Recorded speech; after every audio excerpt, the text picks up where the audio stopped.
Yeah, we're all aware that so much has changed in the 55-plus market. Dynamism is the certainty that we see as that market evolves. So the first thing we want to talk about, and what we'd like to hear about, is what are those profound changes? What are the things that the consumer is looking for today? Where do they think, what do these experts think is going to move and motivate that consumer in the marketplace? You know, one of the things that we've seen as a changing dynamic is the active adult's desire to retire in place. And, you know, our traditional model has been to go into large master plans and destination locations. But as the active adult buyers become more active, there's been a stronger desire to stay closer to home, their family networks, their church networks, their social interaction or their networks there. And so ultimately what we've seen, and based on the surveys we've done, we've seen almost 70% of the people that we survey that are our buyers that want to stay within 50 miles of where they've actually raised their families. And so that's a pretty significant for a specific segment, that 10 to 12%. What are the new product ideas, or what are the things that are going to attract the consumer and pull in that 10% median? I guess for us, one of the things is, you know, we were so focused on the lifestyle. I think we didn't ignore the house, but everything was about the lifestyle change. And I think we struck a better balance in the last few years because, you know, people care about the house. So once they've done it, you know, made the decision to live in a community like that. So I don't know if I'd call it innovation. It's kind of the thing that you're seeing, you know, is they're in the house a lot more.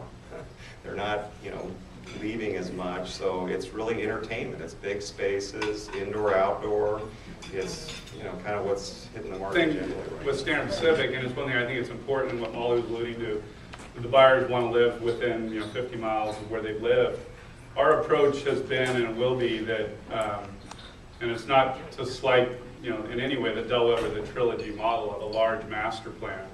But I think the opportunity is to target and develop more the smaller master plans or even just communities where there's enough critical mass to be able to market properly and leverage a really nice rec amenity, but it can be, you know, the 200 to 300 home mini master plan.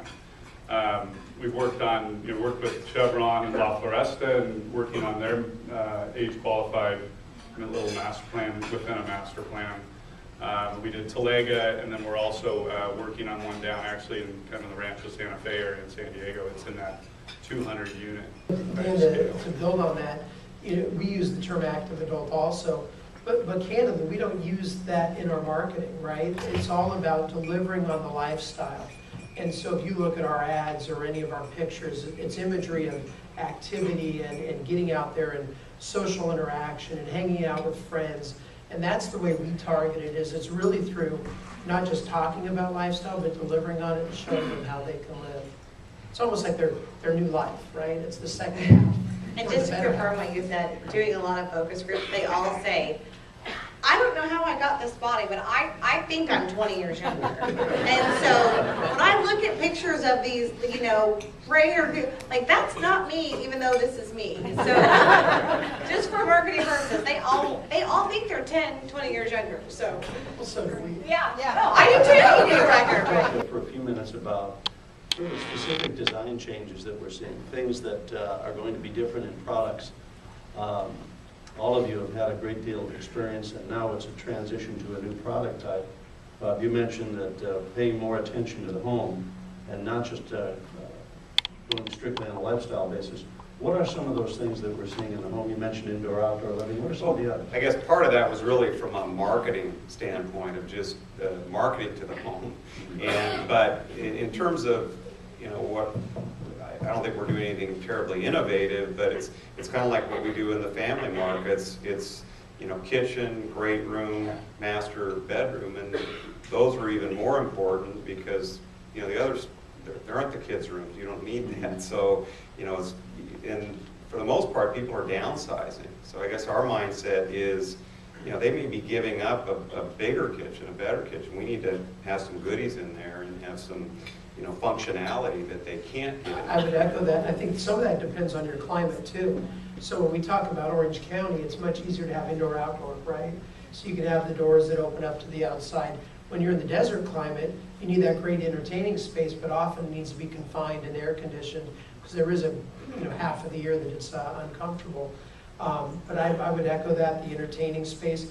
Some of the universal design concepts that are out there, just we kind of view it as an effortless lifestyle. What are the things we can put in the house that make their ability to live a little more I'll add convenient? one thing that answers the first and last question you just had, which I think is essential that everyone has to think about on affordability, that a lot of people forget, which is the biggest thing they're giving up when they move from their home is having a big backyard and private outdoor space. And these people still want private outdoor space, even if it's a 7 by 10 space. They want to go outside and read the paper in their robe and have that privacy. And so whether they're moving to attached or detached, even from Florida to Salt Lake City to here, all the research we've done, high end, low end, they all say, gosh, but I'm giving up that big space that I used to barbecue and bring my friends to. So having that private outdoor space, both for entertainment and privacy, is really important when you guys are planning the home portion of it. So not to go away from the organic side, but I think that's a wellness Some things thing for that sure. might not be that appealing to someone in this market. You mentioned the grab rails and the appearance of a home that's designed for someone who goes, gosh, I'm not that old, I don't need that stuff. Do you find that runs contrary to trying to create a little more universal design, to do something in the house that's less obtrusive perhaps, but still provides that buyer, even though they might not think they need it today, something they're going to like a few years out, or maybe even find necessary a few years out? What I've seen done is they build for it and they say, these are the boxes, I know you'll never need it.